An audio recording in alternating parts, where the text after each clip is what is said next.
Is Dr. Festus Odije Erewili, and you're welcome to the CEO Masterclass. In continuation of where we stopped last week, where we're talking about owning a business with your spouse, we shall be doing the part 2 of it today. And like I promised you last week, we'll be looking at when the man is the CEO. When the man is the chief vision officer, he founded the company before he got married, and all the conditions that we talked about had been fully certified. Your wife is interested in becoming a partner with you in this business. You are interested in also doing this business with her because of all the terms and conditions that have been agreed upon. And so the question therefore is, what should you do? What should you not do as the CEO of this business? Now, one thing happens here is that as the chief vision officer and the CEO of this company, you naturally fit into this position. Don't forget that we talked about power and influence as elements of authority.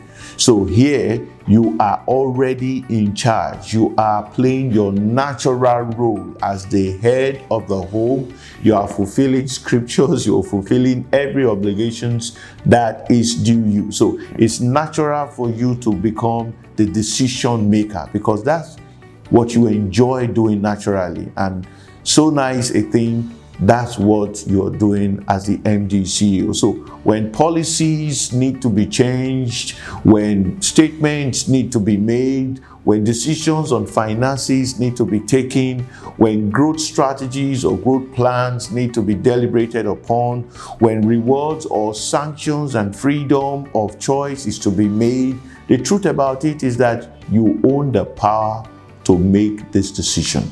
You own the authority to decide, and this is what you should do because it's your natural role. However, there are things that you must note. Yes, you are the man. Yes, you are the husband. Yes, you are the CEO, but you must be disciplined. You must be disciplined in the relationship that you keep while in office. Women are not just jealous. They have the kind of sensors that I have not been able to fathom from anywhere. They know when you are in relationship or when you like or admire the opposite sex. So if you are the MD CEO and you're running things in that office, you shouldn't have a personal relationship. It should not happen. It shouldn't be seen or heard. You must avoid it at all costs, and any semblance of it, you must quickly cut it off. The other thing is that you must never disagree with your spouse in general meetings in the public.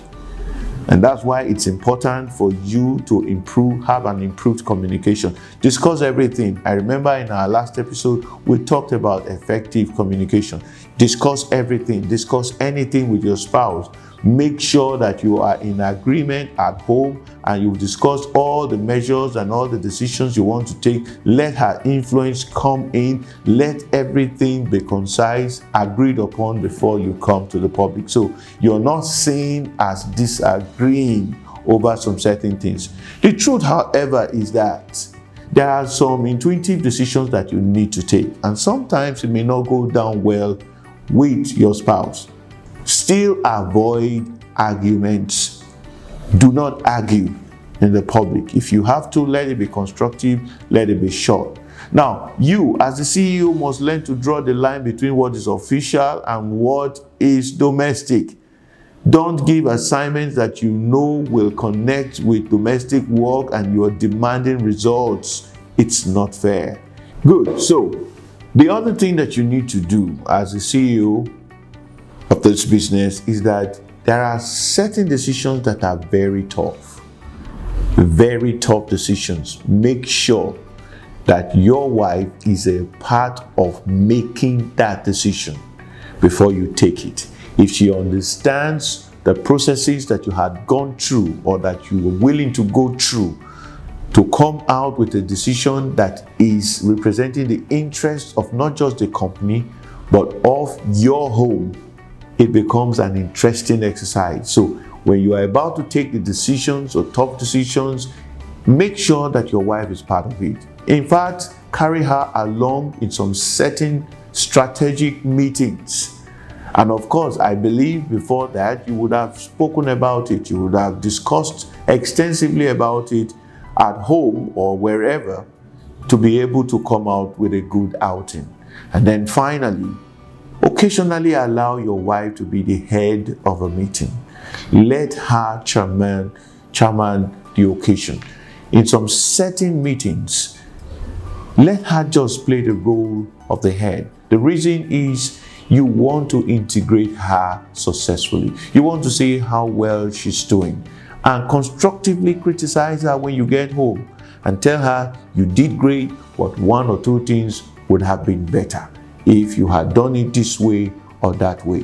When these happen from time to time, you are not only making your relationship with your wife better, you're making your business stronger.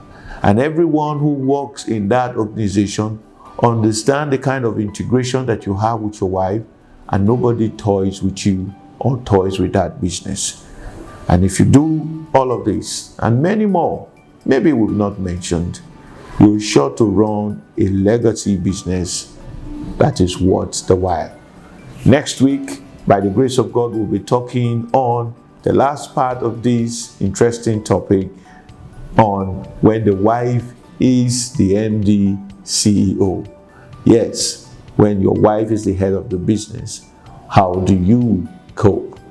I'm sure you will not want to miss that episode. Until then, stay blessed, stay cool, and be safe. Bye.